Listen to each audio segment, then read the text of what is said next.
If you've ever been underestimated because of where you live, what you wear, or what people think you can afford, this story is for you.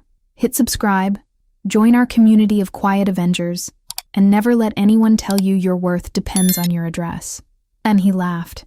Not the polite kind of laugh people use to smooth over awkward moments, but the sharp, reflexive sound of disbelief, the kind that cuts. "This is it," Nathan said, turning a slow circle in my living room, his eyes catching on the low ceilings and my second-hand furniture. "I thought you said you had your own place. I imagined something bigger." He didn't mean cruelly, at least not consciously. That was Nathan's specialty. He could destroy your confidence and make it sound like an observation. I'd invited him over because he said he wanted to see how I lived. We'd met 6 months earlier at an investment gala in London, where I'd been consulting for a firm that barely paid me, but gave me access to rooms like that one. Rooms full of men who thought women like me were either there to serve drinks or find husbands. Nathan had been charming that night, all navy suit and champagne wit, CEO of some European tech venture, fluent in 3 languages, handsome enough to make you forget the arrogance that came with it. So when he flew into New York last week and suggested dinner, I said yes. Foolishly, I thought it meant something, that maybe he'd seen in me more than a temporary curiosity. I made lemon risotto.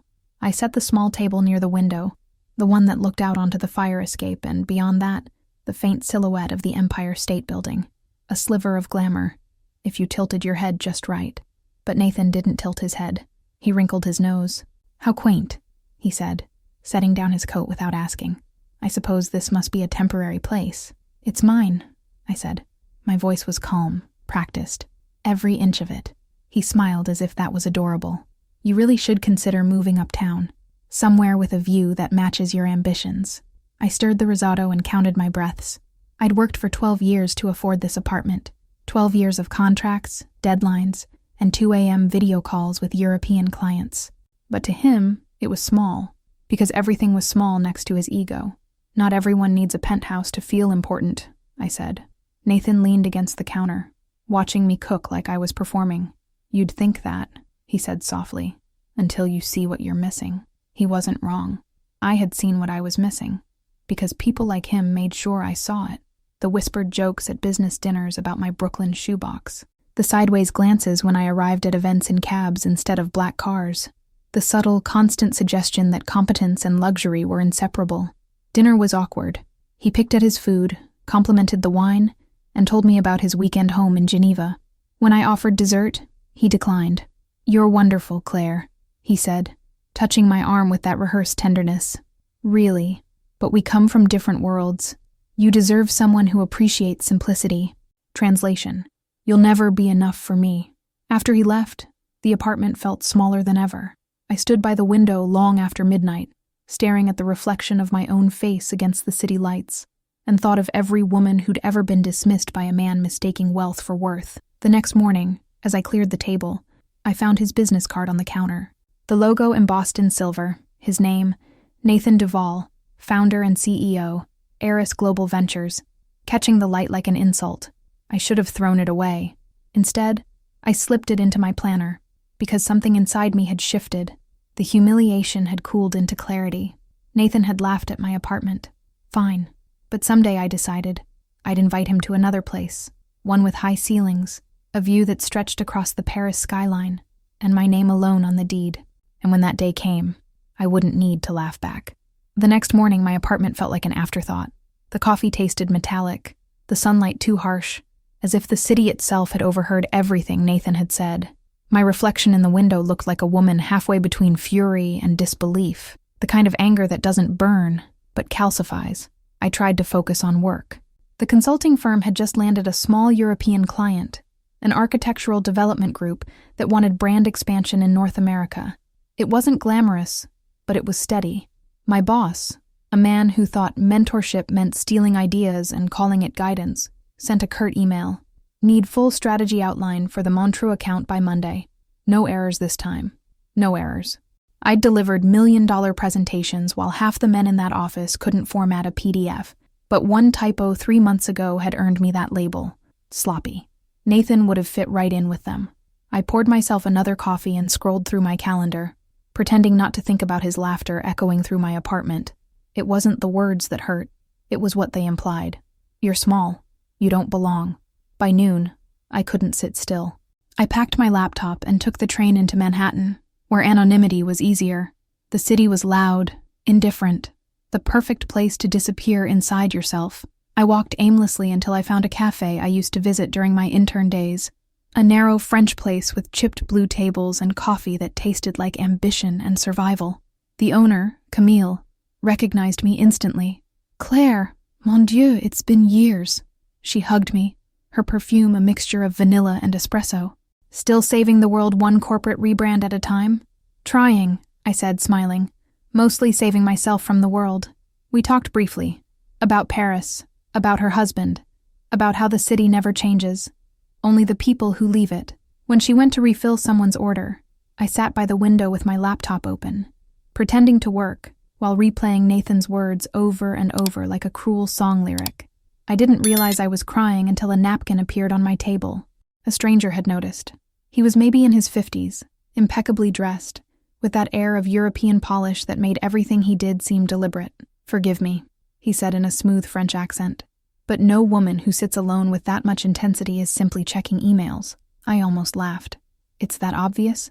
He smiled. "It's Paris obvious, not New York obvious. I am Laurent, by the way." Laurent. The name fit him like a bespoke suit. He gestured toward my laptop. "Marketing? Finance? Or something that steals your soul slowly and calls it success?" "Consulting," I admitted. "Ah," he nodded sympathetically. "So, all three." I told him a little, not about Nathan, but about work, exhaustion, the feeling of being brilliant but unseen. He listened without interruption, which was rare enough to disarm me.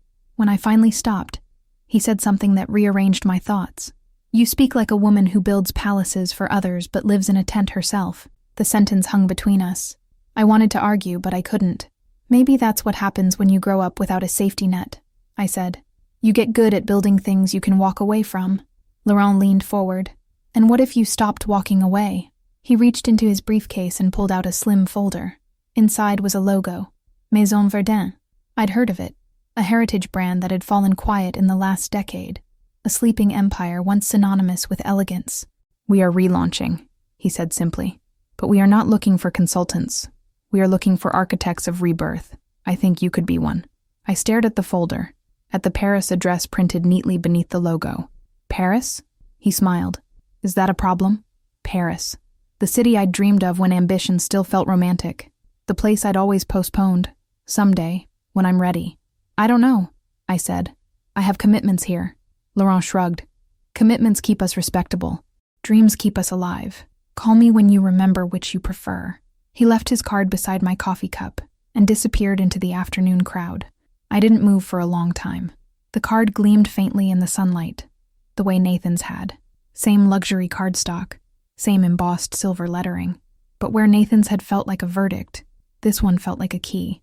That night, I opened my window and looked at the fire escape. The same skyline, the same tiny view, but suddenly, it didn't feel like confinement.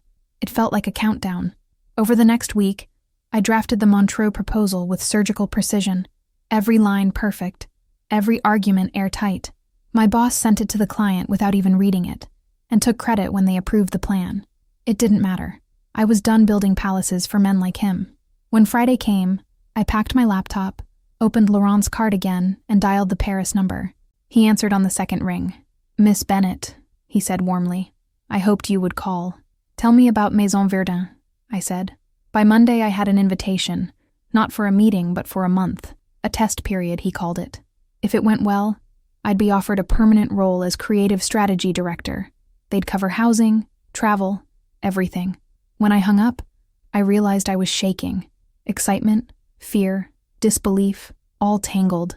The kind of opportunity that felt too precise to be coincidence. And somewhere, under all the adrenaline, a thought surfaced. Paris, Penthouse, independence. Nathan's laughter replayed in my memory, but this time, it sounded like foreshadowing. I didn't tell anyone I was leaving. Not my boss, who would have called it unprofessional. Not the friends who would have tried to celebrate me until their enthusiasm made me doubt myself, and certainly not Nathan. I wanted the leaving to be mine. Quiet, deliberate, clean. The week unspooled in measured motions, each task a stitch closing the old life. I wrote the Montreux report with surgical neatness and scheduled the final email for Friday at 5:59 p.m., a minute before his habitual early exit, so he'd see my name as he put on his coat and think, briefly, that he'd done something to deserve me. Attached to the report, just beneath the perfect projections and the crisp action plan, I placed my resignation letter. I didn't ask for a call.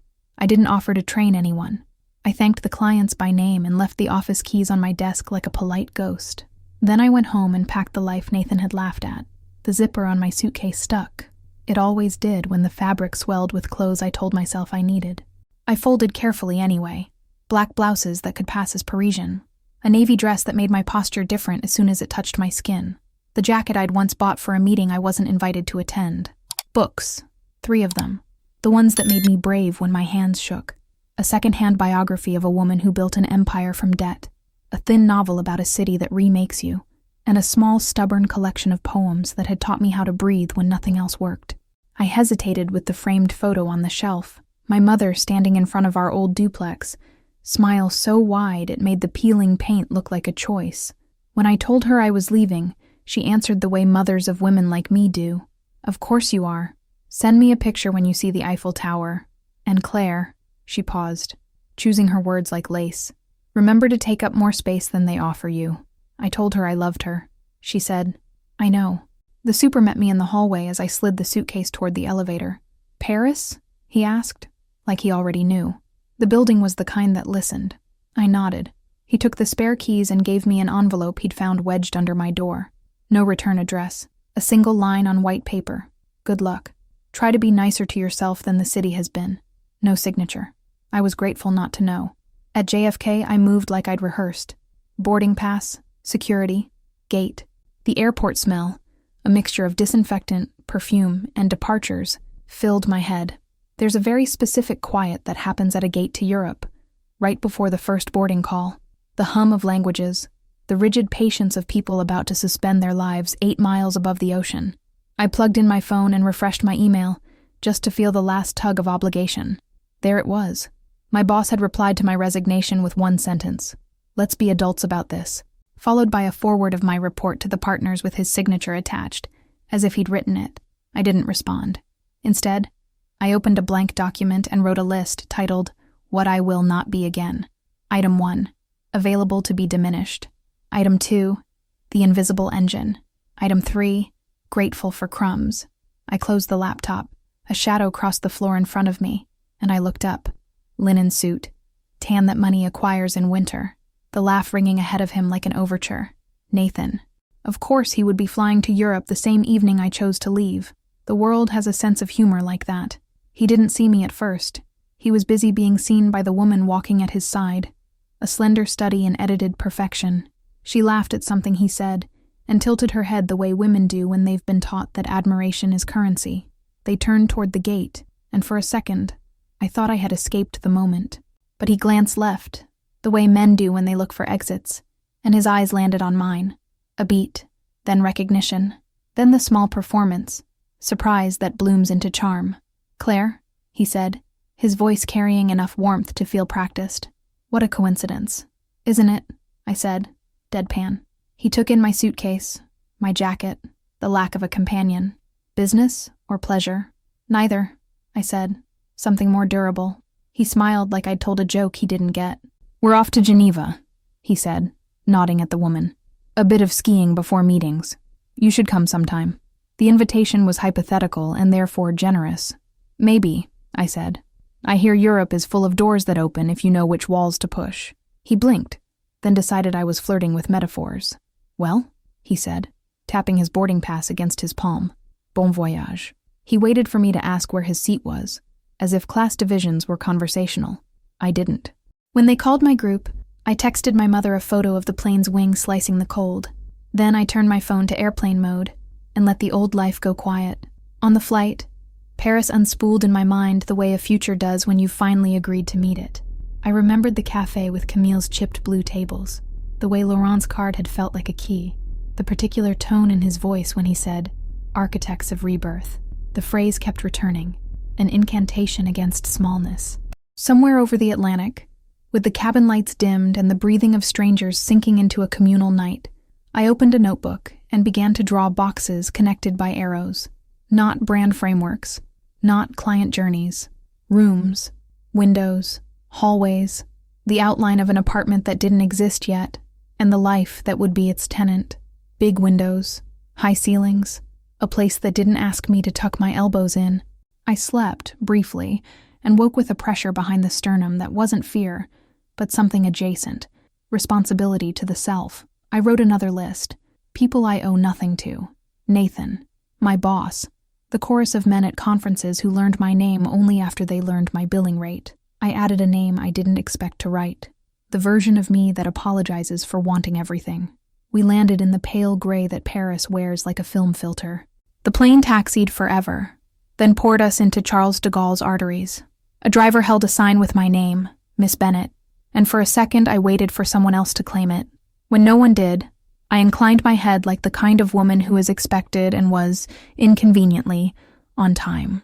The car slid through the outskirts and into the city. Paris arrived not in a single reveal, but in a series of permissions. A curve of river, a spill of light against Haussmann stone, a woman on a bicycle carrying a baguette like a baton. Every time I blinked, the city restated its thesis. You may be more beautiful here if you choose. I chose. The apartment Maison Verdun had arranged was temporary. A tidy pied-à-terre on a narrow street in the 6th, with windows that opened inward, and a view of someone else's balcony geraniums. It smelled faintly of soap and new paint. There were 2 mugs, 2 plates, 2 forks, minimalism that wasn't deprivation, but intention. I set my suitcase down and didn't unpack. Instead, I stood at the window and breathed until the nervousness changed shape. Laurent met me at HQ at noon. The building sat on a quiet block where old money walked softly. The lobby was all stone and understatement. No showy chandeliers, just light moving precisely across surfaces. He greeted me with the kind of kiss hello that does not presume intimacy, but acknowledges courage. "Welcome home," he said, and I surprised myself by believing him. He introduced the team in a glass-walled room furnished like a thought. Solène, who ran the ateliers with a severity that looked like discipline, but was actually devotion. Émile, whose eye for archives bordered on priesthood, and Bastien, CFO, who smiled politely while measuring me against a ledger line. Bastien's handshake was cool, careful. He had the expression of a man who had seen consultants arrive with expensive advice and leave with the silverware. Laurent didn't perform. He placed a simple folder in front of me. "This is what we were," he said. "This is what we must become. But not by selling youth, by selling consequence." He didn't say legacy, the tired word. He said consequence. The hair rose on my arms. We walked the ateliers. I watched artisans shape leather until it stopped being material and became memory. I watched a woman whose hands had more authority than any boardroom I'd been in, and I understood what needed to be done. Not a rebrand, but a restoration of self-respect. Maison Verdun didn't need to shout. It needed to remember its own language and speak it so clearly that the world had to hush to listen. Back in the meeting room, Bastien cleared his throat. "Forgive me," he said in careful English, "but we have hired brilliance before. Brilliance is expensive. Results are necessary." "I agree," I said. "So my first deliverable will be neither a campaign nor a deck. It will be a calendar of releases, of stories, of proofs, and a list of doors we will close on purpose." He frowned, curious against his will. "We stop chasing retailers who sell what we are not. We erase collaborations that apologize for our price points. We refuse discounts that buy disrespect." I leaned forward. "And we document everything. Every stitch, every artisan's name, every hour. If we are to justify the cost, we must reveal the cost. Not as math, but as meaning." Solène sat up straighter. Laurent smiled without showing teeth. Bastien made a note he would later pretend not to have made. "Good," Laurent said finally. "Tomorrow we begin." That night, jet-lagged but wired, I wandered the neighborhood. A florist was closing. He wrapped 3 peonies in brown paper and waved away my euro as if generosity were a neighborhood custom. A couple argued softly about butter. Somewhere, a piano practiced the same melody, failing in all the right places. And there, across a courtyard lit from within, I saw them. Windows tall enough to make a person stand differently just by existing near them. No curtains. A chandelier shaped like a secret. A penthouse? Maybe not. but the suggestion, the possibility. Back in the apartment, I set the peonies in a water glass and opened my laptop.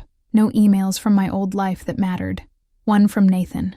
A photo of a view captioned Geneva sunrise. You'd like it if you weren't so attached to New York's charm.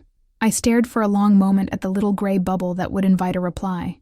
Then I typed, some views are borrowed, some are earned. I didn't press send. I deleted the draft and closed the laptop. If you've ever left a small, tight life for one that might not love you back yet, you know this feeling. The edge where fear kisses desire. If you're there now, breathe with me. And when your moment comes, you'll know it by the sound of your own voice saying yes before the world gets a vote. I turned off the light.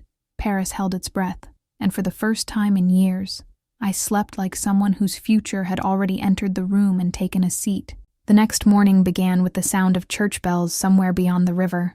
Not loud, just certain, like the city announcing its schedule and expecting you to fall in line. I didn't. I watched the light crawl across the walls of the small apartment, the paint shifting from gray to gold, and realized I'd forgotten what it felt like to wake up in a place that didn't already demand something from me. Coffee first. Always coffee. The machine hissed, sputtered, and gave me exactly one working button, enough to fill the chipped cup Maison Verdun had provided. I sat by the open window and let the air in. Paris smelled different from New York. There, the mornings carried exhaust and impatience. Here they carried croissants and the quiet confidence of permanence. By 9, I was walking toward headquarters. No subway roar, just the rhythm of heels on cobblestone. The Maison Verdun building stood unbothered by time. A limestone facade that didn't need to prove it belonged. Inside, Laurent greeted me with a nod, handing me a stack of old files tied with twine. Our archives, he said. Every campaign since 1952.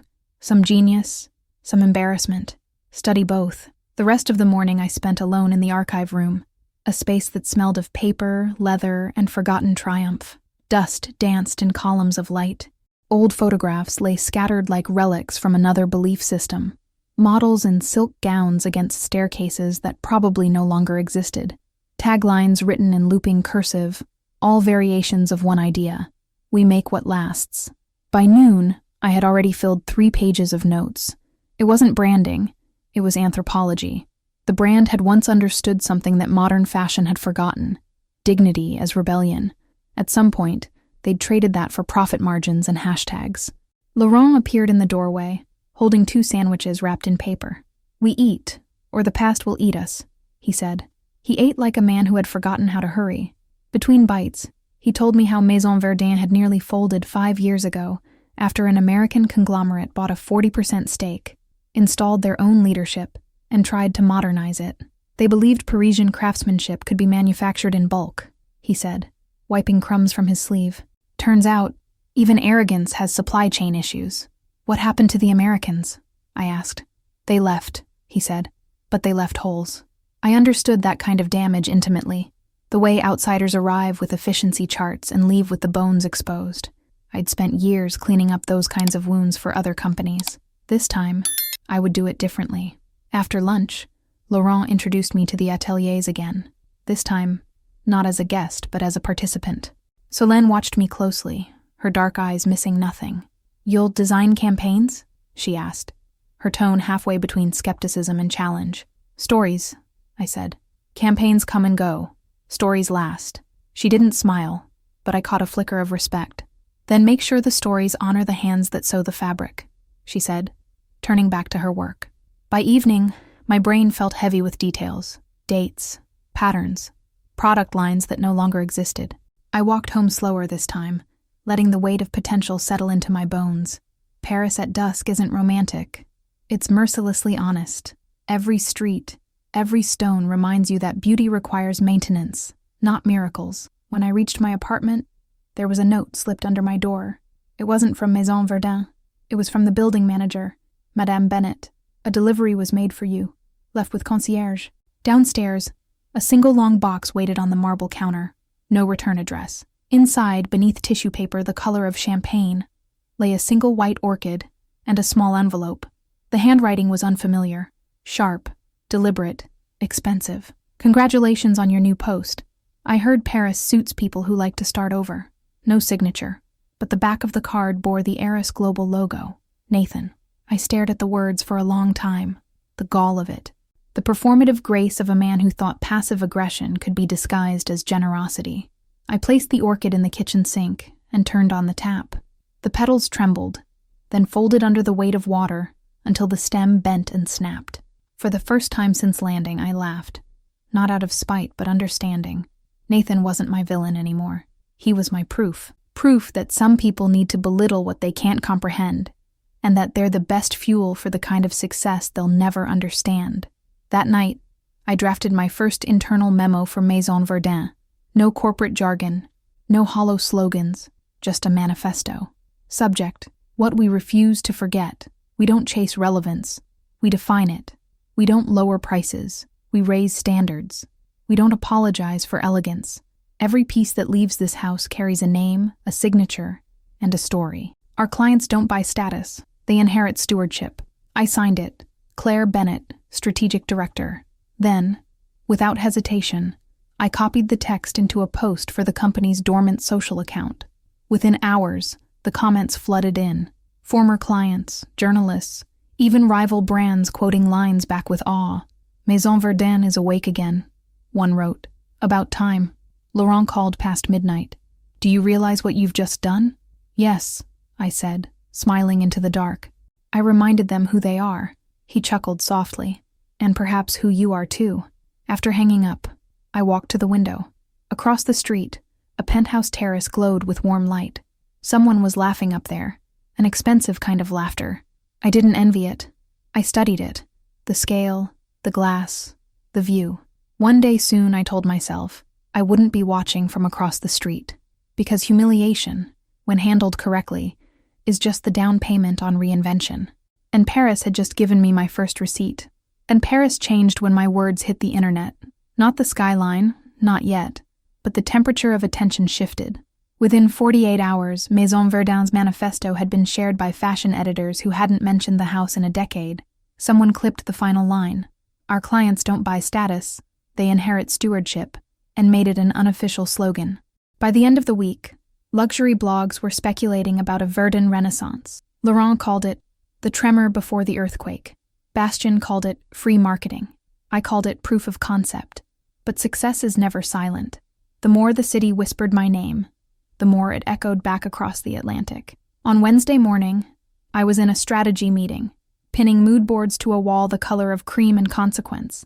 The campaign we were building, L'Héritage Vivant, would reintroduce Verdun's oldest handbag, the Eclipse 54, with a single artisan's signature burned discreetly into the lining. Each piece would come with a digital provenance record. Old tradition, meeting new technology. Solène watched me outline the presentation. You speak like a general, she said. Not a marketer. I've spent too long fighting invisible wars, I replied. Laurent smiled faintly. Then let us win one people can see. That afternoon, the head of Vogue France requested an interview. By evening, they'd scheduled a feature on the woman resurrecting Parisian legacy. My photo shoot was set for Friday in the atelier, among half-finished gowns and threads of gold. I wore black, not to stand out, but to remind myself that armor can be made of fabric, too. The article went live Monday morning. By noon, the Maison's site had crashed from traffic. Orders tripled. Investors called. And for the first time since arriving in Paris, the boardroom that once eyed me like an experiment began to look at me like inevitability. 3 days later, my phone buzzed with an American number I hadn't saved. I almost ignored it. Then, curiosity won. Claire, the voice said. Polished, confident, uninvited. It's Nathan. Of course it was. I saw the Vogue piece. He continued. Congratulations. Looks like Paris agrees with you. Thank you, I said evenly. He hesitated, uncomfortable with my neutrality. We're actually expanding Eris Global into Europe. Geneva first, maybe Paris next quarter.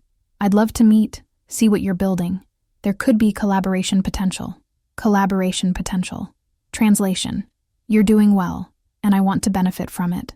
I don't mix business with nostalgia, I said. He laughed softly. Always the poet. Come on, Claire, no hard feelings. We were young. We were condescending. I corrected. A pause. Then, so that's a no? It's a, not even hypothetically. I ended the call before his sigh could find its way through the receiver. Still, his voice lingered like cigarette smoke, proof that some ghosts insist on airspace. And 2 weeks later, Laurent summoned me to the top floor, the private conference suite used for board votes. He gestured toward a single folder on the table. "You've been nominated for partnership," he said. "They want you to become creative co-director." For a moment I couldn't speak. Partnership meant equity, permanence, a name on the letterhead beside his, the kind of power women in my field whispered about but rarely reached. Bastien leaned back in his chair. "You've achieved in 2 months what others couldn't in 10 years, he said. "But the Americans still hold 40%. They will want reassurance." "Of what? That this resurgence is sustainable. They'll test you." "They can test," I said. "I don't bluff." Laurent smiled. "Then prepare. The board meets next month in Geneva." Geneva, of course. Nathan's kingdom. The universe has a flair for dramatic geography. But that night, I walked home under the drizzle that Paris calls weather, and poets call confession. Every streetlight reflected in the puddles like gold melted thin. My phone pinged again. Another Eris Global email. A PR announcement. Eris CEO Nathan Duval to host European Expansion Gala in Geneva, June 10th. Same date as the Maison Verdun board presentation. I stared at the glowing screen, an idea crystallizing in the condensation-blurred glass of a storefront. Revenge doesn't always require confrontation. Sometimes it's enough to let success share an address with someone's downfall. I drafted a single note to Laurent. "If the Americans wish to test our sustainability, let's present it in Geneva. I'll organize everything." He replied within minutes. "Approved." Surprise me. The following days were motion. Planning the exhibition, selecting heritage pieces to display, coordinating artisans, photographers, and clients. Geneva would see Maison Verdun not as a brand revived, but as a crown reclaimed. Each night I returned to my apartment to find new invitations from journalists, investors, and strangers offering partnership. I accepted none. My focus narrowed to one date, one event, one stage where the past and present would collide. Then one evening a package arrived, smaller than the orchid box, heavier than expected. Inside lay a sleek silver invitation, engraved with Eris Global's logo. "Mr. and Mrs. Nathan Duval invite you to the European Expansion Gala, Hôtel de Bergue, Geneva." I almost laughed, the arrogance of presuming attendance. But then I saw the handwritten note tucked beneath. "I know you're in Paris now. Thought you might enjoy seeing what a real penthouse looks like." My first instinct was fury. The second was amusement. The third was clarity. I placed the card on my desk beside the Maison Verdun folder and drew a circle around the date. The same night, same city, 2 worlds colliding under the same chandeliered sky. And for the first time since he'd laughed at my small apartment, I smiled, without bitterness, because when Nathan opened his penthouse doors to brag, I'd already planned to be across the street, unveiling a legacy that would outshine his reflection in every mirrored wall. And if you've ever been told you're too small to matter, remember this. Growth doesn't announce itself. It accumulates quietly until one day it casts a shadow large enough to make arrogance blink. And in Geneva, arrogance was about to go blind. I hadn't planned to ever see Nathan again. But some confrontations aren't accidents. They're scheduled by destiny with a gold-embossed RSVP. The flight to Geneva was only an hour, yet it felt longer than the one from New York to Paris. Maybe because this time I wasn't running from humiliation. I was walking directly toward it, calm, measured, rehearsed. Maison Verdun had booked an entire suite at the Hôtel de Bergue, overlooking Lake Geneva, the same hotel listed on Nathan's invitation. When I stepped out of the car, the doorman's greeting was the same one he'd offer any executive, but I caught his glance at the Verdun-branded garment bag. Respect followed recognition. Laurent was already in the lobby, reviewing a seating chart with the staff. "You made good time," he said. "Our installation is nearly finished." He led me through the mirrored corridors to the ballroom that would, within hours, host 2 very different performances. On one side of the hotel, Eris Global's gala, all chrome, glass, and projection screens. On ours, Maison Verdun's exhibition, silk drapes, hand-stitched banners, and artisans finishing details in real time. The 2 events were separated only by a wall. It felt poetic, arrogance and authenticity sharing an address. "Are you sure about this?" Laurent asked, noticing my focus drift. "Completely," I said. "Let them play music loud enough to drown themselves out." He studied me for a moment. You remind me of myself when I stopped apologizing. I smiled. That's the nicest insult I've ever received. And by 7:30, the exhibition was ready. Soft golden lights bathed the room in warmth. The air smelled faintly of leather and jasmine. Journalists trickled in first, followed by investors, designers, and old Verdun patrons wearing nostalgia as perfume. The Eclipse 54 handbags lined a curved table like a lineage, each marked with the name of its maker, each accompanied by a short film projected on the wall behind it. Wrinkled hands, careful stitches, quiet devotion. This, Laurent murmured, watching the crowd swell, is what consequence looks like. And it was working. Cameras clicked. The hum of admiration grew. Someone whispered, Maison Verdun est de retour. The phrase spread like champagne fizzing in a flute. I was explaining the new digital archive system to a journalist from Le Monde when I noticed movement through the glass doors across the hallway, the heiress crowd arriving, flashier, louder, hired smiles, and there, at the center of it all, Nathan Duval in a midnight blue tuxedo, one hand on the small of a woman's back. She was the same one from JFK, or maybe just the same type, polished, ornamental, disposable. Our eyes met across the marble expanse. He hesitated. Surprise flickered, followed by curiosity, then something less defined, an awareness that control had changed hands, and he hadn't been informed. He mouthed, "You're here?" I mouthed back, "Everywhere." By 9 p.m., both events were in full motion. The Heiress Gala had a jazz trio and enough champagne to float an ego. Ours had a queue outside the door and a waiting list of collectors. I didn't need to see Nathan's expression to know the sound of envy. It hums at a frequency only women like me can hear. But the night wasn't over yet. At 9:30, Maison Verdun's exhibition unveiled its final piece, La Renaissance, a one-of-a-kind handbag crafted entirely from repurposed vintage Verdun leather, each panel signed by a different artisan. The lights dimmed, the music softened, and the projection shifted to my recorded narration.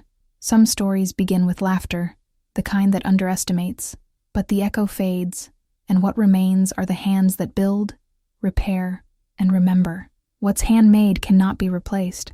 What's truly earned cannot be taken. The applause that followed wasn't loud. It was reverent. When the lights came back, Laurent stepped forward to introduce me. The woman who reminded Maison Verdun that silence can be powerful if it speaks the right language. My name echoed against the high ceiling, and I felt the crowd turn toward me with genuine respect. Not the performative kind that used to fill boardrooms, but the grounded kind that comes when people recognize competence as beauty. I spotted Nathan lingering in the doorway. His tie was loose, his confidence strained. He clapped too late and too hard, the way people do when they realize the narrative has shifted without them. But after the exhibition, I walked out onto the terrace for air. The lake shimmered in moonlight. The Alps loomed faintly beyond, indifferent witnesses to human vanity. I could hear faint laughter from the heiress ballroom behind the wall, hollow, rehearsed. Footsteps approached. Nathan. "I have to admit," he said, leaning on the railing beside me. "That was impressive." I didn't turn. "I'm sure your event was profitable." He chuckled. "You're still sharp. But really, Claire, Paris suits you. You've come a long way from that little apartment." I faced him then. "And you've come a long way from humility." He smirked. "Touché. But look at us now. Same hotel, same city. Seems we're orbiting the same world after all." "Maybe," I said, letting the pause linger. "But only one of us owns our orbit." He blinked, unsure if it was an insult or philosophy. "We should catch up properly sometime. I could even show you the penthouse suite upstairs. The view is incredible." "Is it?" I asked. "Then enjoy it while it lasts." He frowned slightly. "What's that supposed to mean?" Before I could answer, my phone buzzed. A message from Bastian. "The Americans have just signed. Partnership confirmed. Congratulations, co-director Bennett." I held the screen so Nathan could see my name beside Laurent's on the Maison Verdun signature. "Ah," I said softly. "That's what it means." He tried to hide the tremor in his smile. "You really do love a dramatic moment." "No," I said. "I love documentation. Drama's just the side effect." I left him standing there, framed by his own reflection in the terrace glass, a man watching himself fade into the background of someone else's success. Later that night, alone in my suite, I removed my heels and walked barefoot to the window. Geneva glittered below, quiet and clean. Across the lake, I could see the faint lights of the heiress after-party fading one by one. I opened my laptop and drafted a message to Laurent. Subject: Geneva Outcome Partnership secured. Investor confidence restored. Media impact exceeding projections. Also, thank you for trusting me with the keys. Before sending, I added one more line. P.S. I think I'm ready to find a place of my own here in Paris. Something with high ceilings. If you've ever stood on the edge of your old life and felt the pull of what's next, you know the strange silence that follows success. It's not peace. It's space. Space to imagine something bigger than revenge. For the first time in years, I wasn't angry. I was architecting, and the blueprint was finally mine. And the lease arrived on a Thursday morning, tucked in a cream envelope stamped with Maison Verdun's insignia, though the sender wasn't the company. It was Laurent, a single line written in his elegant hand. For a woman who understands the value of space, I unfolded the documents. A penthouse on Avenue Kléber, one of those addresses Parisians pronounce with reverence. Top floor, 2 terraces, floor-to-ceiling windows that looked out across the city to the Eiffel Tower. At first, I thought it was an offer, a gesture, maybe even a reward for Geneva, but the papers listed my name alone. Purchased, not rented, paid in full. My throat tightened. I called Laurent immediately. Before you accuse me of extravagance, he said, his tone wry. Check page 2. There it was. Not a gift, but a bonus. A performance dividend, structured as equity conversion for the partnership. Every euro earned. Every square meter deserved. You're building your life, Claire, he said. You'll need somewhere worthy to build it from. And the next morning, I stood outside the wrought iron gates as the agent unlocked them. Sunlight spilled across the marble foyer like melted gold. The elevator, lined in polished brass, hummed softly as it climbed to the top. When the doors opened, I stepped into silence. The penthouse wasn't furnished, just echoing space and possibility. A long expanse of glass revealed the city below, rooftops like folded origami, chimneys puffing into the cold, and in the distance, the Eiffel Tower glinting like a promise. I walked barefoot across the empty living room, the sound of my steps bouncing off the walls. Every inch of it felt intentional, the kind of quiet luxury that doesn't need to explain itself. And then, unexpectedly, I cried. Not the cinematic tears of triumph, the small broken ones that escape when the body realizes it's safe after years of tension. This was mine, all of it. No one could belittle it. No one could take it. The following weeks blurred into movement. The Verdun offices overflowed with press requests, partnership inquiries, and new hires. Geneva had turned into mythology, the night that brought the Maison back from the dead. Solène teased me, saying the artisans now whispered Madame Résurrection when I walked past. Bastien pretended to hate the nickname but secretly ordered business cards that read, Verdun Renaissance, co-director, C. Bennett. Through it all, I spent my evenings in the penthouse, alone but not lonely. I filled it piece by piece. A Steinway upright in the corner by the window, a velvet sofa in deep emerald, bookshelves that stretched to the ceiling, still waiting to be filled. Sometimes I'd sit on the terrace after midnight, glass of wine in hand, watching the city pulse below. The lights flickered like applause from an audience I'd stopped performing for, and yet, even in peace, echoes linger. The one evening, a notification blinked across my phone. Eris Global, breaking news.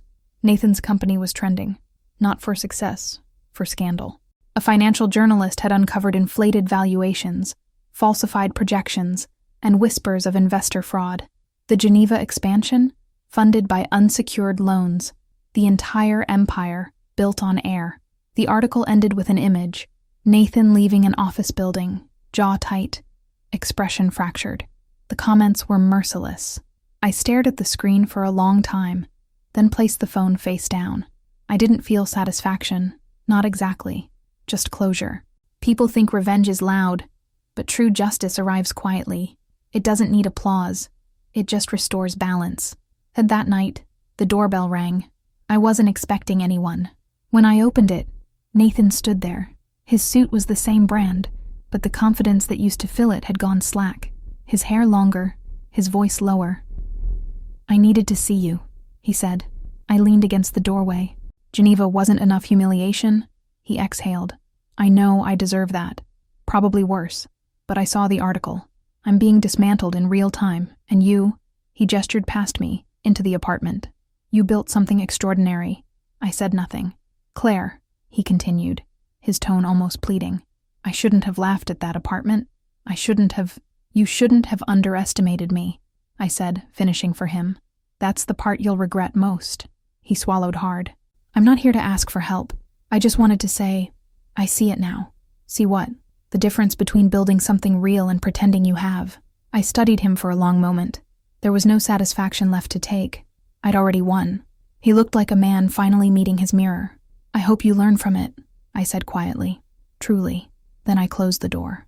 Later, as I stood on the terrace, Paris breathed beneath me. The Eiffel Tower blinked like an old friend, and the Seine carried the reflection of every streetlight like a memory.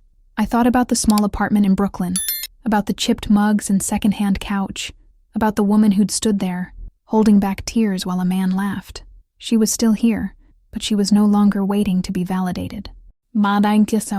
If you've ever been dismissed for dreaming too small, remember, a room doesn't measure your worth, you do. And sometimes the best revenge isn't proving them wrong. It's building a life so luminous that their laughter dissolves in the light. It had been exactly 1 year since the night Nathan laughed in my Brooklyn apartment. 12 months since I'd boarded a plane with a single suitcase, a bruised ego, and a fragile sense of self-worth. 12 months since humiliation had become direction. Now, standing in my Paris penthouse, I looked out at the skyline, the city shimmering under morning fog, and realized that healing has a particular sound. It isn't music or applause. It's silence that no longer feels empty. Still, when the Maison Verdun board proposed our first international showcase in New York, I felt the ghost of that small apartment tug at my ribs. Are you sure you're ready to return? Laurent asked over coffee that morning. I'm not returning, I said. I'm arriving. He smiled. Then make them remember your name. And 2 weeks later, I stepped off the flight at JFK. The same air, the same skyline, but it didn't feel like coming home. It felt like visiting a museum where every exhibit was an older version of myself. The Maison Verdun team had rented an event space in Soho for the showcase. The theme was Legacy in Motion. Paris artisans had flown in with trunks of designs and archival pieces. My job was to present the story behind the rebirth, how the brand had gone from near extinction to international renaissance. But before that, I had one stop to make. The cab dropped me on the familiar block in Brooklyn. The building looked smaller than I remembered. The fire escape crooked, the windows dull. Someone had replaced my old curtains with string lights. I stood across the street, watching a couple carry groceries inside. They were laughing, genuinely laughing. For a moment, I envied them, not for their life, but for their innocence. The apartment wasn't haunted for them.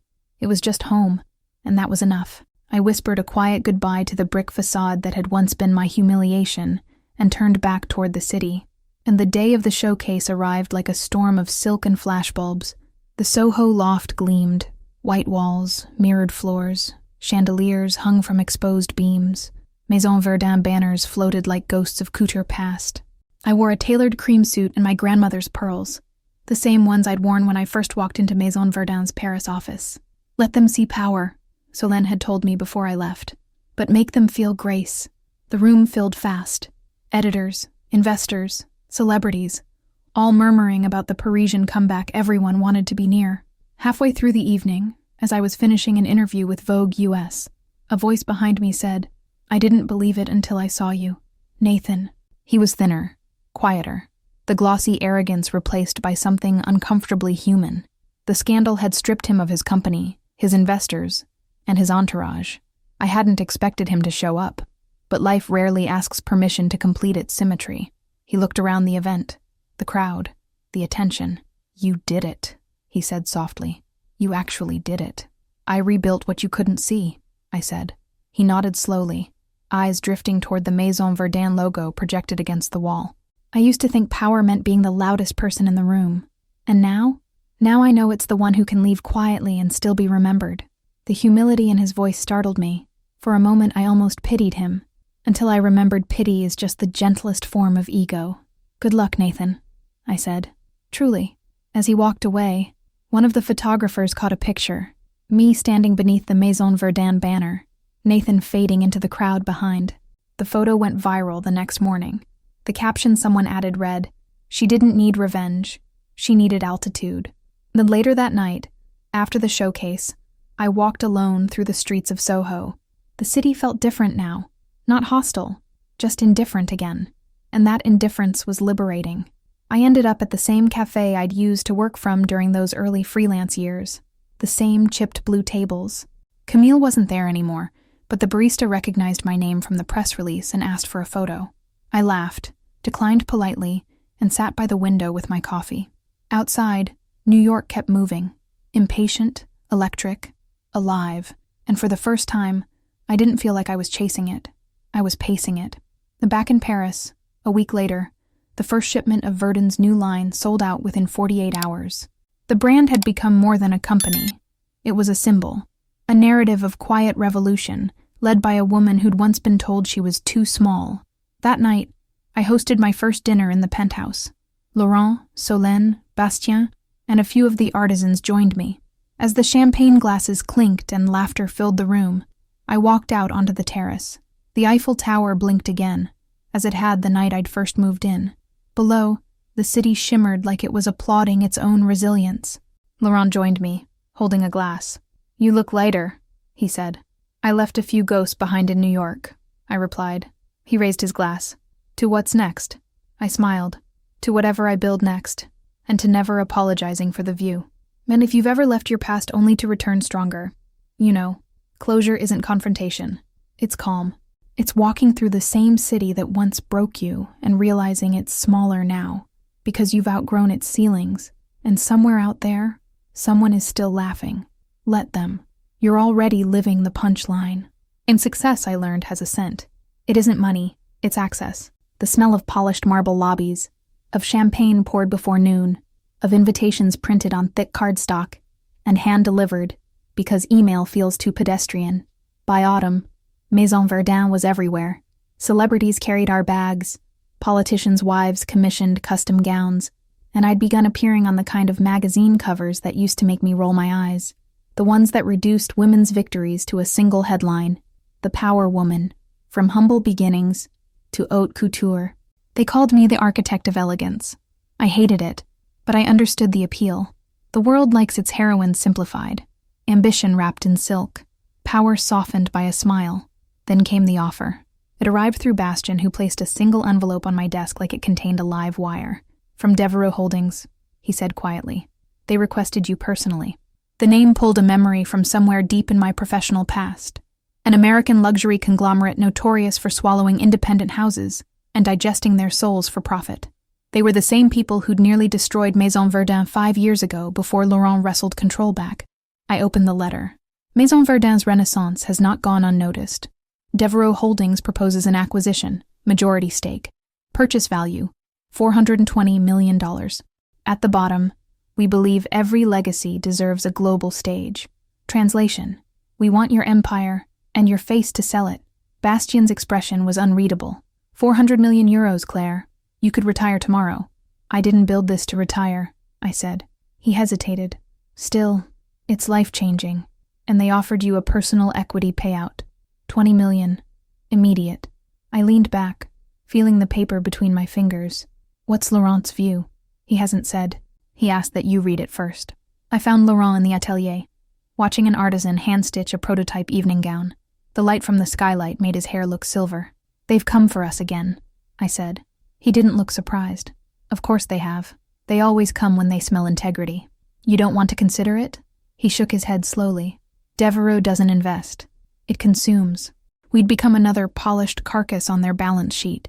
And if I said yes?" His gaze softened, but it didn't waver. "Then you'd no longer be the woman I trusted with this house." The words landed heavier than any rejection.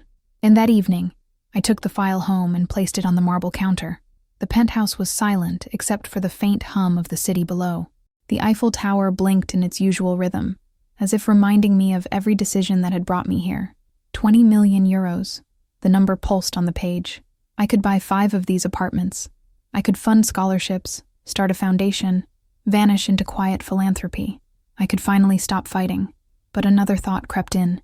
The echo of Nathan's voice. We come from different worlds. He was wrong. I'd built my own world. But what good was it if I sold it the moment it became valuable? I poured a glass of wine and walked barefoot through the apartment. Every item here, the piano, the paintings, even the curtains, was chosen deliberately, A declaration that I would never again let others define my taste. Selling the company would mean returning to that old language. Compromise dressed as opportunity. My phone buzzed. A message from an unknown number. "You've done well, Claire. Don't make the same mistake I did." No signature, but I knew who it was. Nathan. I stared at the screen. For once, his timing wasn't cruel. It was clarifying. Well, the next morning, I walked into the boardroom with the Devereux representatives waiting. 3 men and a woman, all immaculate, all smiling the way sharks do before a bite. Their leader, a man named Richard Vale, began his pitch with perfect manners. "Maison Verdun is extraordinary," he said, "but legacy needs scale. We can give you distribution in 30 countries, celebrity partnerships, digital expansion, mass production," I interrupted. He laughed politely. "Efficiency, Miss Bennett." Laurent folded his arms. "At the cost of soul." Richard turned to me. "Surely you understand the need for sustainability, for longevity." "I do," I said. "That's why I rebuilt Verdun to be timeless, not trending." He smiled as if humoring a child. "You're passionate. I admire that. But business is compromise." I held his gaze. "No. Business is belief with proof of concept." I slid a folder across the table.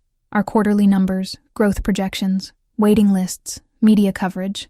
"We've done in 1 year what your conglomerate couldn't in 10 with 20 brands combined. You don't need to buy us. You need to learn from us." The woman in his team smiled, trying to hide it. Richard's jaw tightened. Laurent said quietly, "You have your answer." They left within minutes. When the door closed, Laurent turned to me. "You just refused 400 million euros. "I didn't," I said. "I refused extinction disguised as a paycheck." And that night, I returned to the penthouse, poured another glass of wine, and stepped onto the terrace. The air was cool, perfumed with rain. I thought about my mother, about the duplex we'd lost, about the woman who'd once counted tips to pay for night classes. She wouldn't have understood turning down that kind of money, but she would have understood something deeper. Integrity isn't a possession. It's a posture. Below, the city shimmered, unbothered by my decision. The Eiffel Tower blinked again, and for once I blinked with it. Slow, steady, certain. If you've ever had to choose between wealth and worth, remember this. Money measures profit. Principles measure permanence. I didn't build Maison Verdun to be sold. I built it to stand. And so would I. And success, I'd learned, doesn't collapse from outside pressure. It corrodes from within. 2 months after I turned down Devereux Holdings, Maison Verdun was thriving, but something in the air had changed. The press was still glowing, the sales still soaring, and yet, within the walls of the atelier, tension whispered like loose threads about to unravel. It started with numbers. Bastien, our operations director, sent me a late-night message. "Claire, something's off with the Zurich accounts. Small discrepancies, but recurring. Small discrepancies." Those were the same words I'd heard years ago in New York, right before a senior partner's embezzlement scandal exploded. I knew how small could grow teeth. By morning, I was in my office before sunrise, coffee cooling beside the stack of ledgers. The patterns emerged quickly, transfer after transfer, each one so precise it almost looked innocent. Rounding errors, shipping surcharges, consultant fees to a name that didn't appear anywhere in our system. S. Vellier. Solène? No. She'd been with the artisans all week, her integrity as visible as her stitches, but the initials were deliberate, a ghost inside our machine. Laurent arrived an hour later, his usual calm faltering when he saw the spreadsheets. "Who would dare?" he muttered. "Someone who knows how we operate," I said. "Someone close." We traced the payments backward. They routed through a secondary logistics firm, Haute Transfer S.A., recently contracted by Bastien's department. Bastien who had vouched for them. Bastien who had managed our Zurich connections. I didn't want to believe it. He'd been with us since the revival. Loyal, competent, pragmatic to the point of dullness. But dull men rarely inspire suspicion. That's why they're perfect thieves. And that afternoon, I summoned him to my office. He came in smiling, unaware that I'd already printed every document that would undo him. "Sit," I said. He did. "You wanted to discuss next quarter's forecasts?"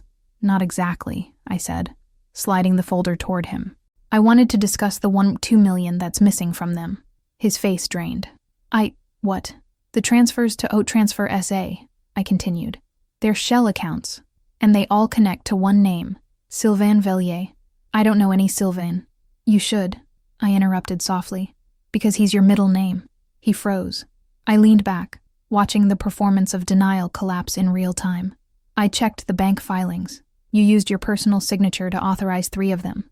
I imagine you thought no one would notice amid the Geneva expansion. His jaw tightened. You don't understand. Oh, I do. You thought because I refused Devereaux, you'd create your own version of the buyout. Quiet, incremental. You'd drain the company slowly. No one the wiser. He slammed his palms on the desk. I built this with you. I met his anger with stillness. You built it with me, yes, but you built your theft alone. For a moment I saw something almost pitiable. Not guilt, but exhaustion. Do you know what it's like to stand beside someone like you? He asked. Every meeting, every article, it's Claire Bennett this, Claire Bennett that. Laurent worships you. The board adores you. I was invisible. That's not an excuse, I said quietly. It's a confession. And by the end of the day, legal had his resignation drafted and signed. Laurent wanted to fire him publicly, make an example, but I stopped him. Humiliation isn't justice, I said. We document, not destroy. He nodded slowly, understanding. You've changed, Claire. No, I said. I've just learned to choose my weapons. The scandal never reached the press. We sealed it under non-disclosure agreements and a quiet restitution deal. Bastien was gone, but the damage lingered. Not financial, emotional. Trust once cracked never fits the same way again. I spent that night alone in the penthouse, unable to sleep. The city glittered below, the same way it had when I first arrived, but now it felt heavier, like each light carried a secret. In the reflection of the window, I saw myself. Polished, poised, but tired. The kind of tired that comes not from work, but from vigilance. Because no matter how high you climb, someone will always be waiting for the moment you look away. For 2 days later, a letter arrived. No address, no sender, just a single envelope, cream-colored, with my name handwritten across it. Inside, a note. I warned you. Internal rot always starts quietly. R.V. Richard Vale, Devereaux Holdings. So they hadn't accepted no. They'd planted a seed instead. My chest went cold. Bastien's betrayal hadn't been ambition. It had been leverage. Devereaux's way in. Laurent's voice echoed in my memory. They consume. And now they were trying again. Not through acquisition, but infiltration. I set the note down carefully, my pulse steady. If they wanted a war, they'd chosen the wrong battlefield. Because this time, I had more than strategy. I had evidence, reach, and the kind of resolve that only betrayal can forge. And that night, as Paris slept, I turned my office into a war room. I pulled up every file, every contract, every whisper of Devereaux's involvement in European markets. What I found was a pattern. Small buyouts, strategic sabotage, quiet takeovers disguised as partnerships. They weren't coming for Maison Verdun alone. They were coming for every independent house that dared to stand without them. I opened a new document and typed a single line at the top. Project Résilience, a network to protect legacy brands from corporate predation. It wasn't revenge anymore. It was prevention. If betrayal taught me anything, it's that loyalty without vigilance is just wishful thinking, and every empire that survives does so because it learns to defend its soul. They'd tried to steal my company. Now, I'd build something they couldn't even buy. Some wars are fought in boardrooms, others in whispers. I built Project Résilience in the shadows of both. It began as a simple spreadsheet, a list of every independent luxury house Devereaux Holdings had acquired or tried to acquire in the past decade. 32 names, 32 legacies stripped for parts. I spent nights at the Penthouse desk, cross-referencing each acquisition with public records, financial statements, and quiet rumors passed between lawyers who owed me favors. Patterns emerged. Inflated debts before buyouts, false audits to devalue the brands, then rescue investments that led to assimilation, corporate cannibalism disguised as growth. I wasn't going to expose them through outrage. Outrage burns bright but fast. I'd dismantle them through precision, through structure. Laurent knew something was coming when I requested a private meeting in the atelier one evening after the artisans had gone home. He found me standing amid the mannequins, the lights dimmed, their linen forms looking almost human in the twilight. "You've been too quiet," he said. I smiled faintly. "That's how storms start," He raised a brow. What have you done? I handed him a folder labeled Résilience. Inside, an entire framework, legal clauses, financial defenses, cross-ownership structures. Each participating house would pool a small share of equity into a collective trust that could buy back any partner threatened with hostile takeover. Mutual protection disguised as investment cooperation. Laurent flipped through the pages slowly. You want to create a syndicate? No, I said. A sanctuary. He studied me for a long moment. And you think they'll join? They're desperate. Devereaux has been bleeding them quietly for years. They just don't know they're not alone. He exhaled, closing the folder. You're not just saving Maison Verdun anymore, Claire. You're building a wall. Exactly, I said. And when Devereaux tries to climb it, we'll let them see their reflection.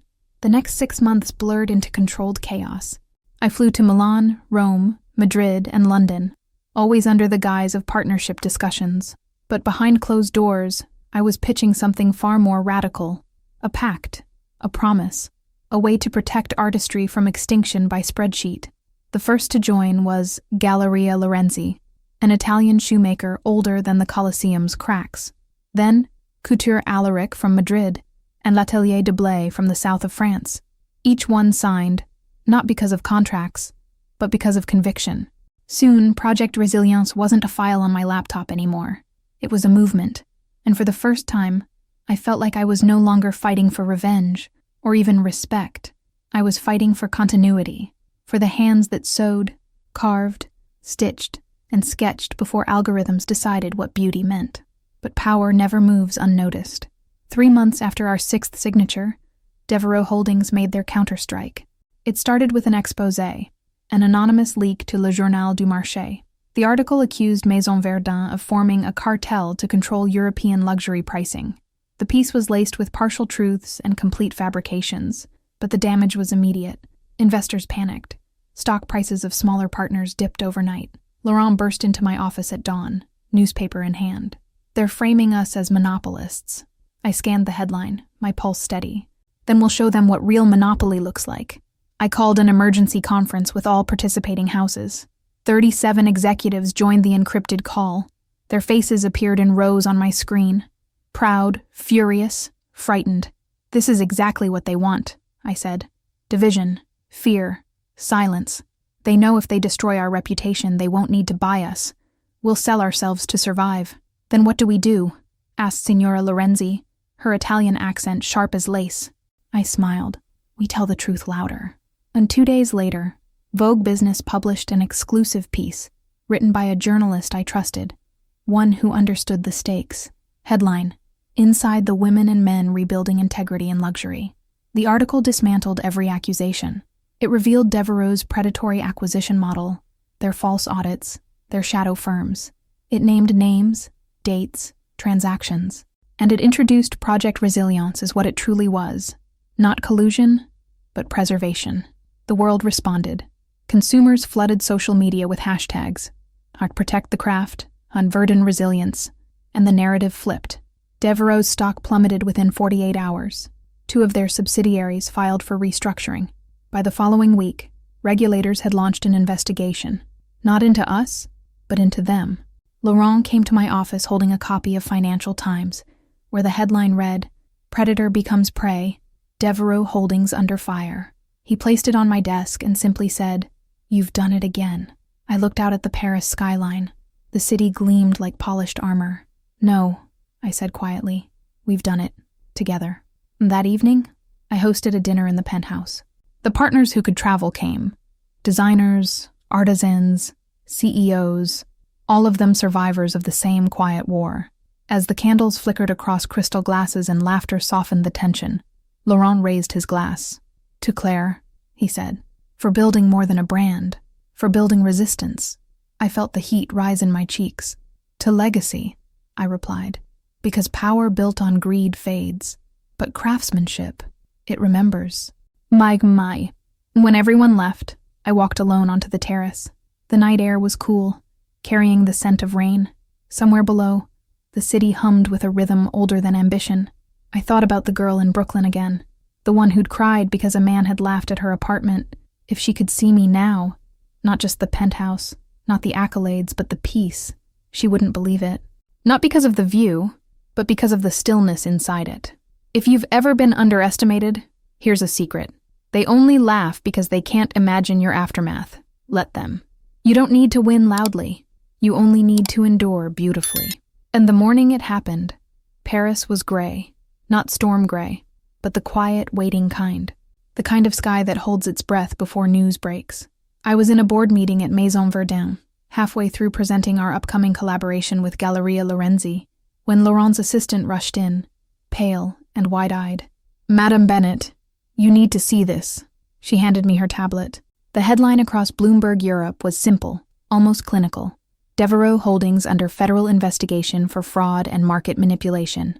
Subhead: Anonymous whistleblower provides internal documents detailing falsified audits, coercive acquisitions, and illegal financial transfers. Laurent's eyes met mine across the table. "Anonymous whistleblower?" he murmured. I nodded once. Sometimes ghosts have good timing. And the fallout was instantaneous. Stocks nosedived. Executives resigned. Offices shuttered across London, Zurich, and New York. For days, the media dissected the scandal, unearthing stories of brands gutted and families ruined. But it was the Financial Times follow-up that changed everything. The article quoted excerpts from internal emails, correspondence between Devereux's board members, discussing controlled destabilization of Maison Verdun and strategic infiltration through planted employees. They'd admitted it, on paper, and whoever had leaked it had done so perfectly, sparing no detail. When I reached my office later that morning, there was a single envelope on my desk. No return address, just my name written in an unfamiliar hand. Inside, a flash drive and a note. "You built something worth defending. Some of us were forced to help destroy it. Consider this my redemption.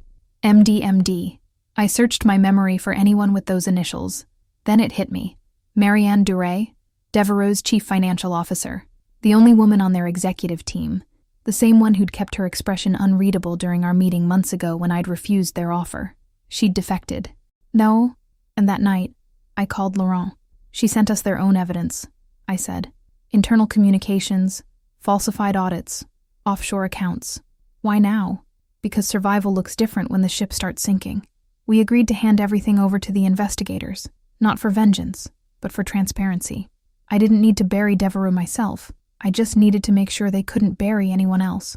Within a week, arrests were made. The CEO, Richard Vail, was charged with corporate fraud, tax evasion, and conspiracy to manipulate markets. His assets were frozen, his empire dismantled, and the news cycle devoured the story. Every outlet ran variations of the same image, the Devereux logo, once synonymous with global dominance, fading behind a stamp that read, "Under investigation." One commentator on CNBC said, "They tried to industrialize artistry. They forgot that artistry fights back." Another added, "This is the first time an independent movement outplayed a multinational at its own game." Laurent forwarded the clips to me with a single line. "You've changed the industry, Claire." Maybe. But the truth was simpler. I'd just refused to be consumed. Weeks passed. The noise quieted. Maison Verdun continued to thrive. Yet, amid the calm, one message lingered unanswered. The one from Marianne Duray. "You built something worth defending." I couldn't stop thinking about it. About how even inside the machine, someone had seen me not as an adversary, but as a mirror of what she might have been, had she not compromised. So, I did something I rarely did. I reached out. I invited her to Paris. We met at a small cafe off Rue Saint-Honoré, quiet and discreet. Marianne arrived in a gray coat, her posture immaculate, her eyes cautious. "I expected you to hate me," she said as she sat down. "I did," I replied honestly. "But I respect what you did more," she exhaled. "You were right, you know. About Devereux.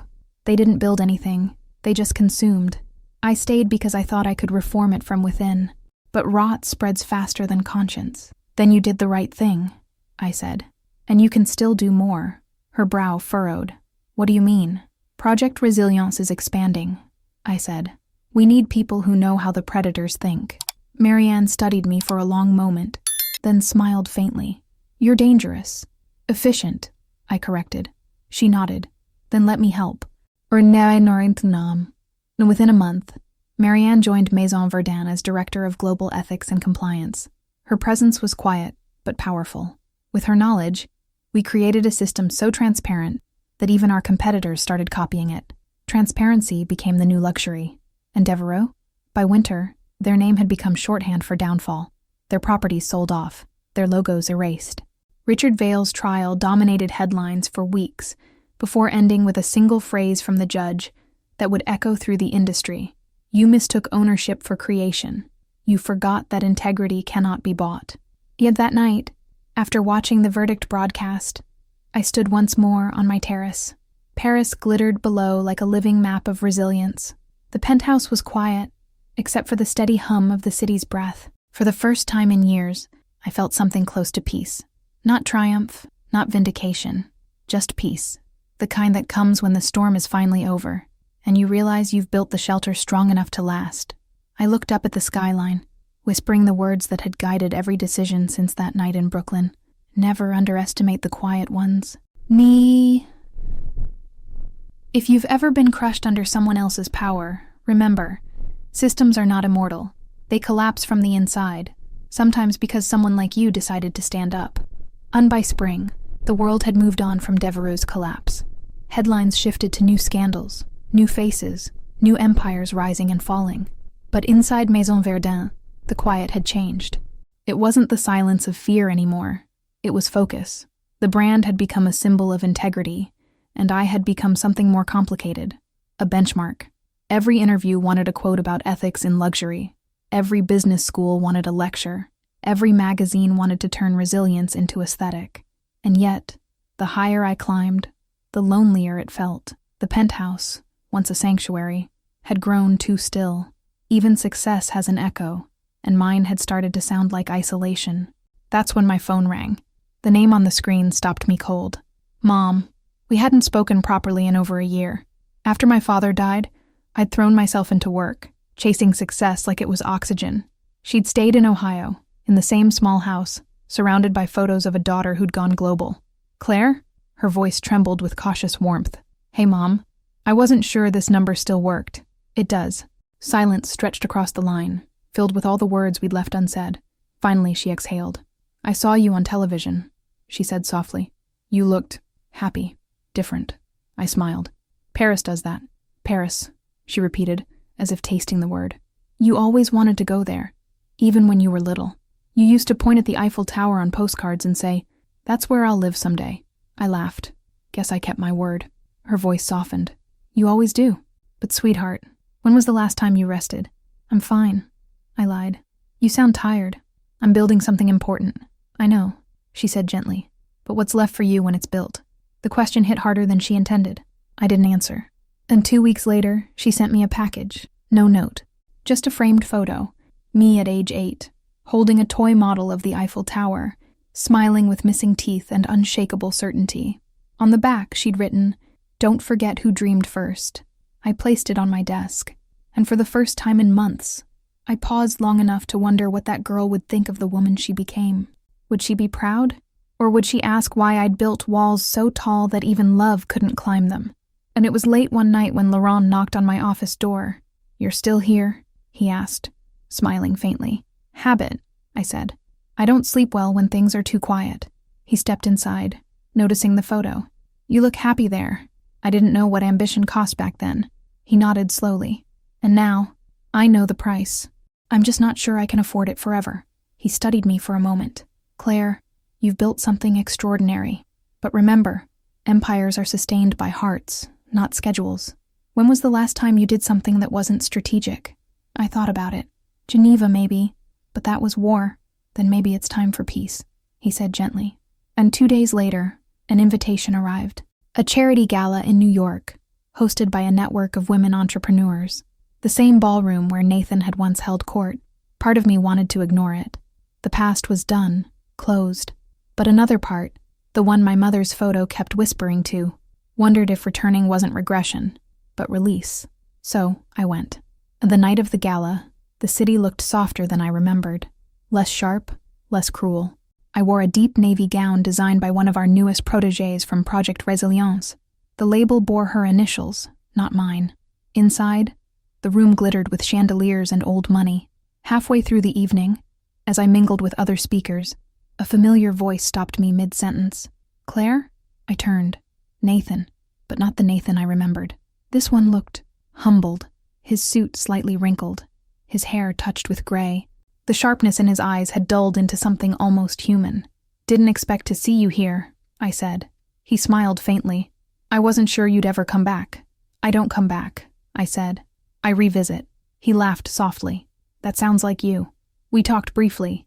About the industry, about change, about how both of us had survived the storm in our own ways. He told me he was consulting now, helping small firms recover from bad acquisitions. I almost didn't believe it until he said, You were right about one thing.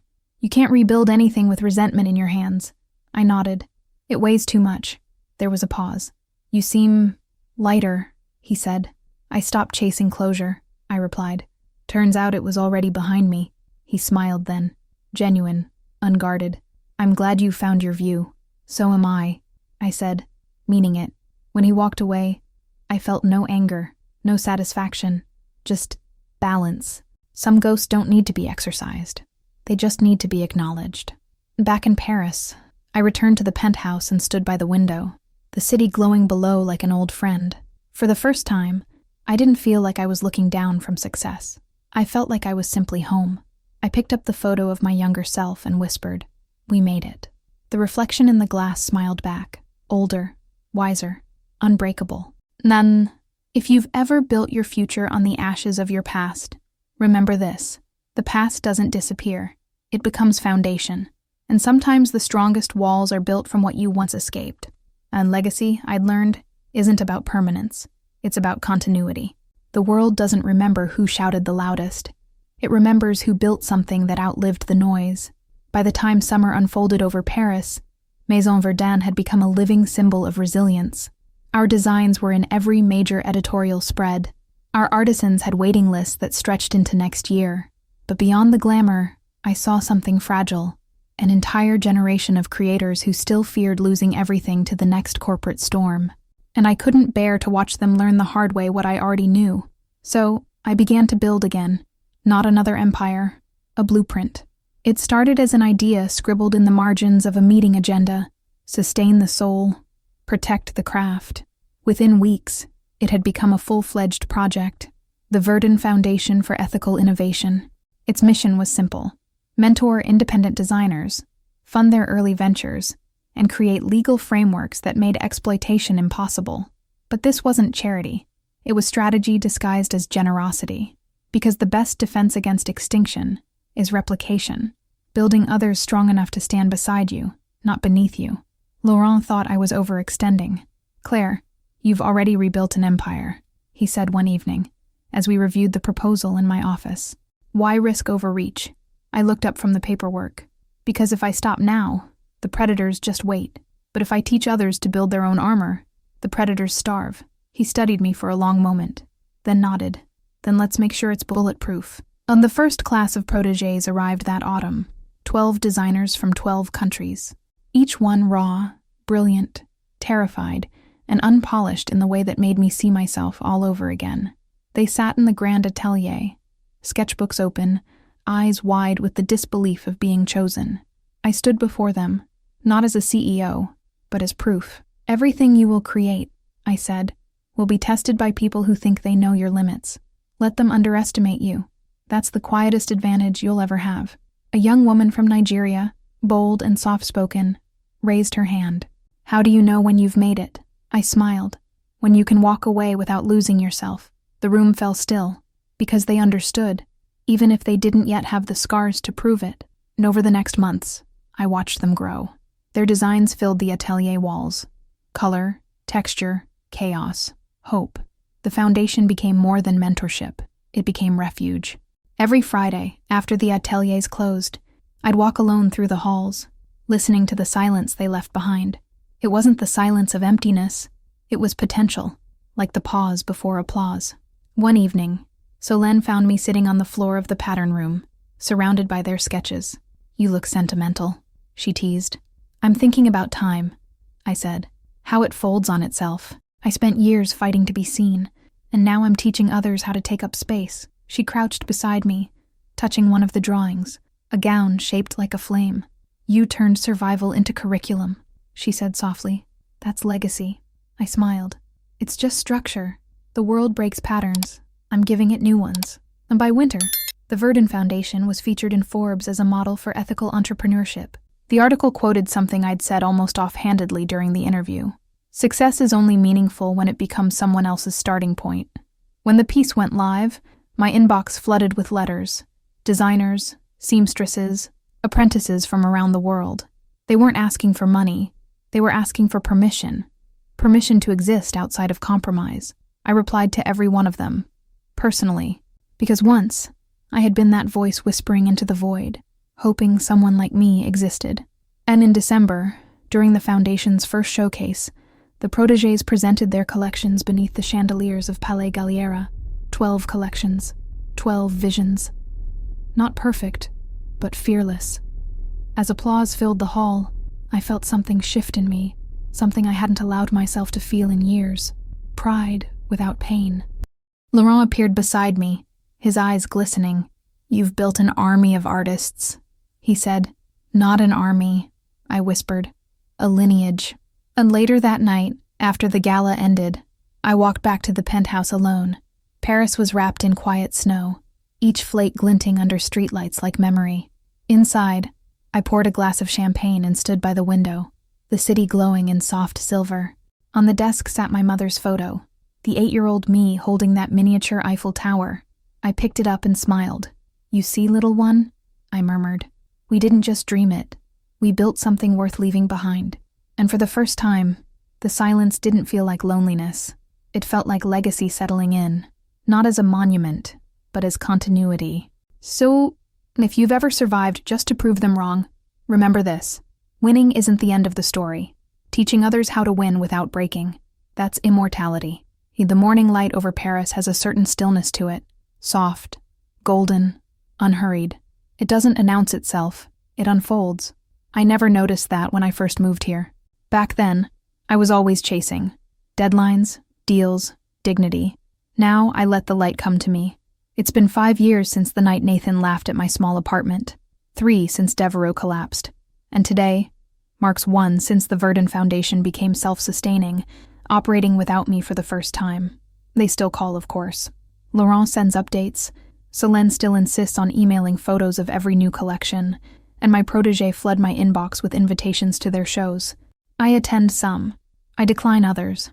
I no longer feel guilty for choosing peace over presence. I live half the year in the penthouse and half in Provence, in a stone house surrounded by lavender and silence. My days have become deliberate, no longer a performance of achievement, but a practice of gratitude. Every morning, I walk through the vineyards with a notebook in hand, not to plan, not to calculate, just to write.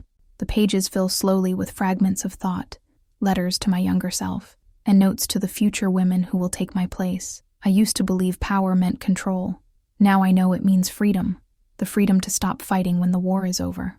The last week, my mother visited for the first time. She stood on this terrace, looking out at the same skyline that once lived only on my postcards. I never imagined you'd end up here, she said softly. Neither did I admitted. She smiled. Your father would have loved this. He used to say you were born with your chin tilted toward the horizon. We sat together for hours, saying little, watching the city shift from gold to indigo. When she left, she pressed something into my hand, a folded letter in my father's handwriting. I didn't open it right away. I waited until the next morning, when the sun hit the terrace just right. Inside, in fading ink, were 6 words. Never trade wonder for fear, Claire. I didn't cry. I smiled, because that's what the whole journey had been about, hadn't it? Learning to hold on to wonder, even when the world tried to make me afraid of my own reflection. Later that evening, I hosted a small dinner, just a few close friends, no press, no performance. Among them was Amara, the Nigerian designer from our first class, now the creative director of her own label. She wore one of her own gowns, bold, fearless, brilliant, and she looked at me the way I once looked at mentors I thought were untouchable. Do you ever miss it? She asked quietly as the others talked. The chase? I thought about it. About the all-nighters, the adrenaline, the victories that felt like survival. No, I said. I don't miss the chase. I miss the becoming. Amara smiled. You never stopped becoming. You just changed the pace. I raised my glass to that, to growth, to stillness, to women who learned to build quietly. After everyone left, I stepped out onto the terrace again. The Eiffel Tower glowed in the distance, blinking the way it always had, steady and unapologetic. I rested my hands on the railing and breathed in the city, its pulse, its promise. There was no music, no applause, no vindication waiting on the other side of the skyline. Just calm, just peace, the kind that doesn't come when you win, the kind that comes when you've stopped needing to. For the first time, I understood what home truly meant. It wasn't an address, or a penthouse, or even a city. Home was the sound of your own breath when you've finally made peace with your past. I took one last look at Paris and whispered into the night, "Thank you for teaching me everything the hard way." Then I turned off the lights and let the city glow for itself. If this story found you at the moment you needed it most, take this as your sign. Don't wait for the world to recognize your worth. Build it quietly, live it loudly, and one day, someone will look at your peace and call it power. Thank you for listening, and for walking through every chapter with me. If you've ever rebuilt yourself after being underestimated, tell me your story in the comments. And if you believe in stories that turn pain into purpose, hit that like button, because this community isn't just about endings. It's about every beginning we dare to write next.